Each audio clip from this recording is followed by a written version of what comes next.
শুভ দুপুর বন্ধুরা, কেমন আছো? আশা করি সবাই ভালো আছো। আমিও ভগবানের কৃপায় ভালোই আছি। তো দেখো চারিদিকের ভিউটা একবার দেখো, কত সুন্দর লাগছে দেখতে।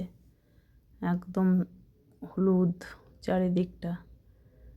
আর এগুলো কি ফুল তোমরা নিশ্চয়ই জানো। দেখো কত সুন্দর লাগছে চারিদিকটা। এগুলো আমাদের নিজেদেরই জমি। এই জমিগুলো যখন আমার শ্বশুরমশাই বেঁচে ছিল তখন নিজেরাই চাষবাস করতাম। বাড়িতে ফসল আসতো, নিজেরাই সব ফসল নিতাম, শুকোতাম, সবই করতাম। তো এখন ওর বাবা তো সময় পায় না, যেহেতু ব্যবসা করে, তো মাঠে তো আর যেতে পারে না, এই জন্য লোকের কাছে দেয়া আছে। তো লোকেরাই এইসব জমি জায়গাগুলো চাষবাস করে। তো দেখো কত সুন্দর লাগছে। আমি একটু জমিতে নেমে গেলাম।